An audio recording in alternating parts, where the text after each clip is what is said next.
Assalamualaikum warahmatullahi wabarakatuh.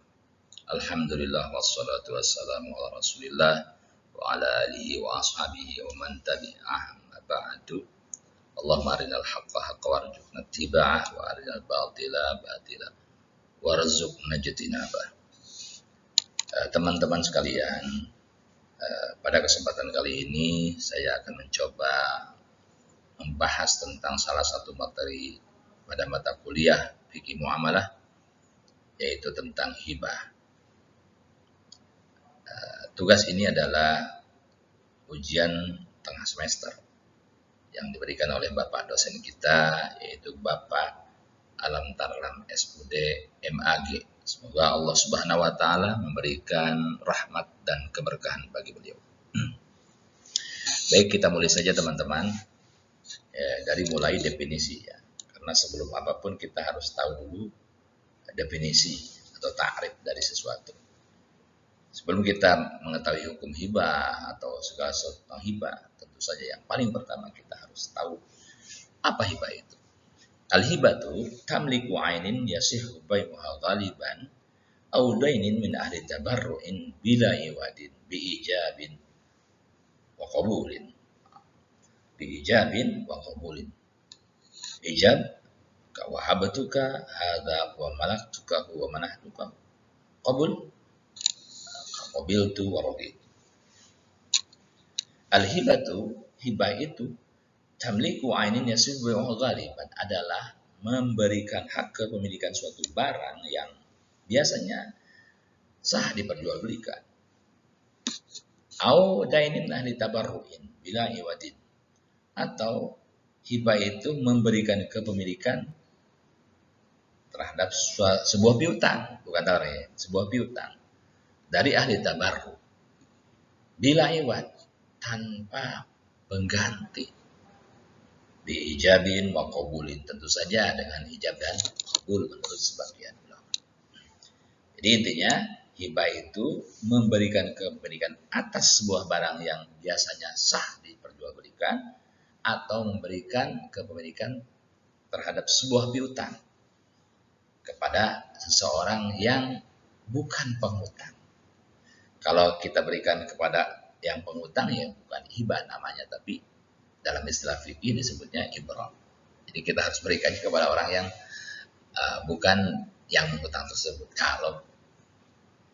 Kalau ingin kita sebut sebagai hibah. Ambil contoh gimana nih, pokoknya memberikan piutang. Contoh, orang taruhlah sebut namanya si Budi. Si Budi punya utang kepada kita 5 juta. Nah, lalu kita ngomong sama si Budi, Bud, utang yang 5 juta itu saya berikan kepada si Amir ya.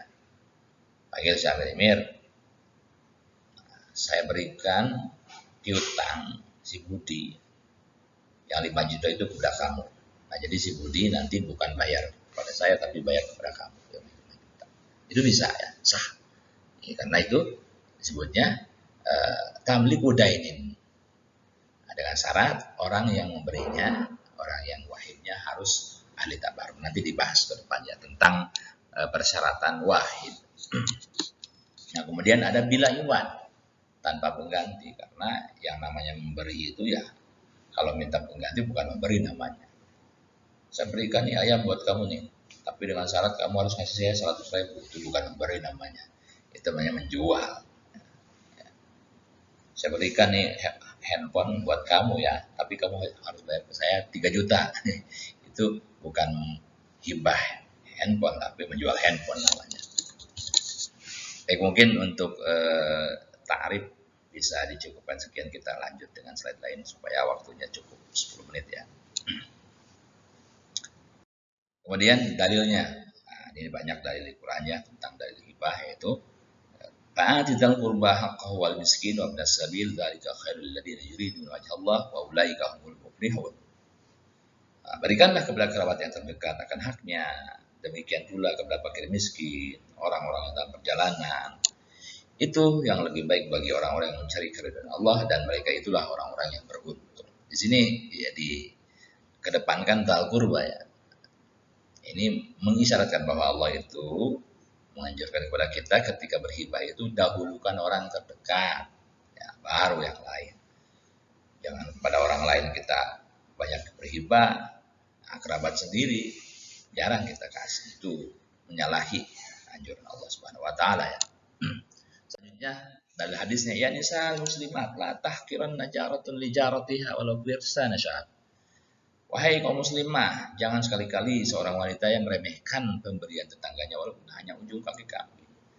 Jadi sekecil apapun pemberian seseorang itu jangan sekali-kali kita anggap remeh.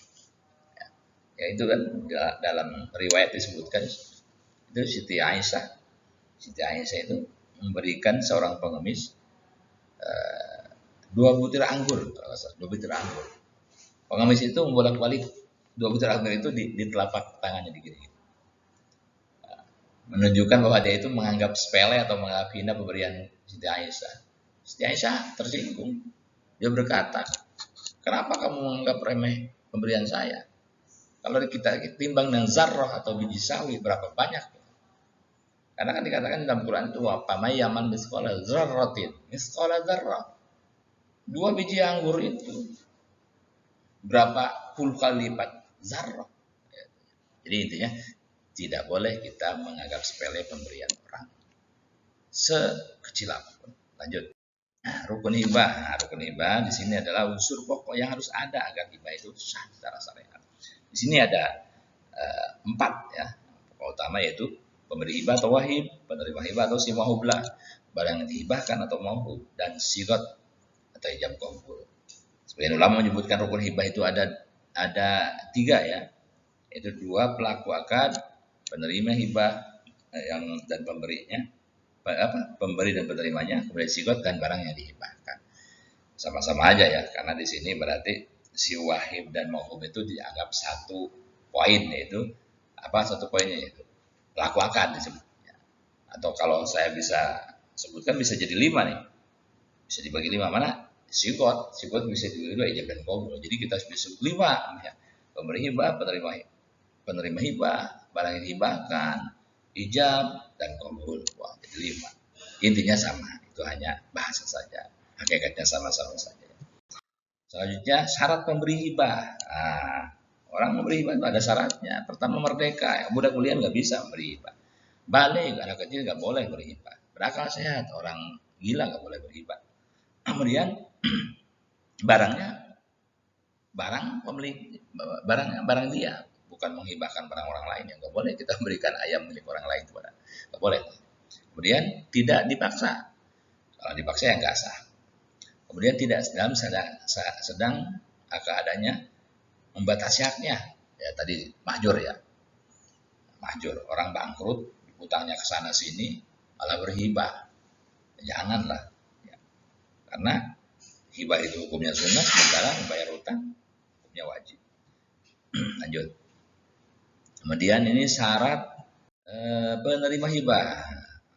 Benar-benar ada saat akad. Jadi kita harus boleh memberikan hibah itu kepada orang yang ada pada saat akad. Jadi nggak boleh kita ini. Saya akan memberikan ayam ini atau saya akan memberikan kambing ini untuk anak dia yang ada dalam kandungan, itu belum ada tuh. Belum lahir. Kalau udah lahir meskipun masih bayi boleh lah. Saya berikan nih buat jadi bayi ya boleh. Kalau masih dalam kandungan belum ada dianggapnya, nggak boleh.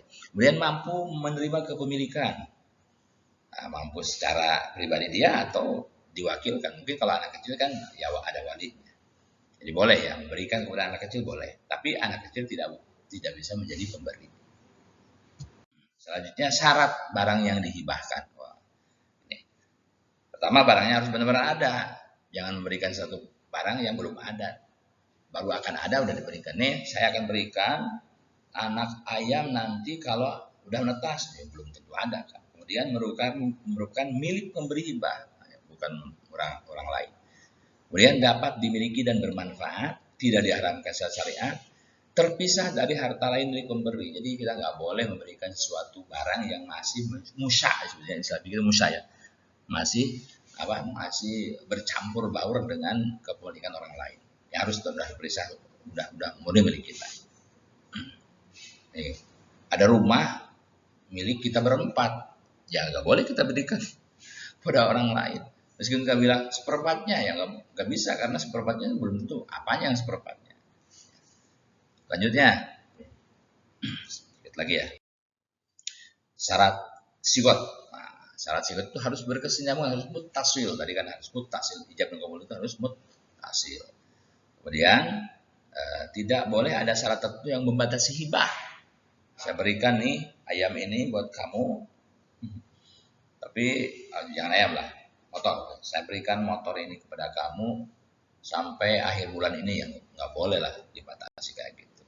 Nanti kecuali pada hibah umroh atau hibah rukbah. Jadi kemudian tidak terikat dengan waktu. Ada beberapa masalah di lapangan nih sedikit. Nah, ada beberapa masalah di lapangan, yaitu yang perlu kita ketahui hukumnya. Pertama, bagi orang tua makruh menarik kembali pemberiannya kepada anak turunan kecuali ada uzur. Nah, karena hukum asal menarik hibah itu nggak boleh ya. Jadi hibah yang telah diberikan nggak boleh ditarik kembali kecuali hibah orang tua kepada anak turunannya, itu baru boleh ya. Misalnya si anak berani kepada orang tua atau ia membelanjakan untuk maksiat, kita berikan motor kepada, nih buat kamu motor. Ternyata motornya ya, dipakai buat nggak benar, nah, pakai apa? Pakai buat balap-balapan liar, ya udah tarik kembali. Gitu ya. Yang kedua, penghibahan piutang kepada penghutang. Nah, itu penghibahan piutang kepada penghutang, bukan hibah namanya, berarti ibro ya, tadi udah dibahas. Nah, karena ibro nggak perlu ijab qabul. Yang ketiga, bila seseorang memperhias anak kecilnya dengan perhiasan, maka perhiasan tersebut menjadi milik si anak. Oh ya, kita punya anak perempuan, kita kasih anting-anting, kita kasih gelang, kita kasih apa? Nah, itu berarti milik siapa tuh? Milik si anak. Ya, jangan main-main. Kemudian, apabila seorang suami telah berakad nikah menghadiahkan sesuatu kepada istrinya, maka istri memilikinya dan tidak memerlukan adanya ijab qabul. Kita udah nikah, kita kasih hadiah ulang tahun kepada istri kita, kasih hadiah motor. Itu udah tanpa ijab qabul, itu udah pasti milik siapa? Milik si istri, tanpa ijab qabul. Itu menurut sebagian ulama masuk ke kategori hadiah sebetulnya. Kemudian tadi sudah dibahas sedikit, tidak sah pula hibah dengan pembatasan waktu berlakunya. Selain pembatasan pada hibah umroh dan hibah rukbah. Hibah umroh apa? Hibah sepanjang usia penghibah atau penerimanya. Kata penghibah, saya berikan motor ini kepada kamu, tapi sepanjang sampai saya meninggal. Kalau saya meninggal udah berarti itu saya tarik kembali, bukan milik kamu lagi, tapi menjadi milik saya, berarti milik ahli waris saya. Atau sebaliknya, sepanjang usia penerimanya. Saya berikan motor ini buat kamu sepanjang kamu masih hidup. Kalau kamu udah meninggal, saya tarik kembali. Atau hibah rukbah, apa? Barang hibah kembali kepada yang meninggal akhir di antara mereka berdua. Ya, mereka berdua siapa? Penghibah dan penerima hibah. Jadi hibah rukbah itu dipersyaratkan gini. Kalau nanti siapa yang meninggal duluan, berarti harus mengembalikan, atau ini siapa yang meninggal di akhir berarti dia pemilik hibah, mau pemberi atau penerima. Kalau pemberi meninggal duluan berarti barang ada di penerima. Kalau penerima meninggal duluan berarti barang kembali ke si pemberi. Itu saja mungkin yang bisa saya sampaikan. Mohon maaf atas segala kekurangan. Mudah-mudahan apa yang dibahas tadi ada manfaatnya buat kita semua. Wallahul muwaffiq ila aqwamit thoriq. Wassalamualaikum warahmatullahi wabarakatuh.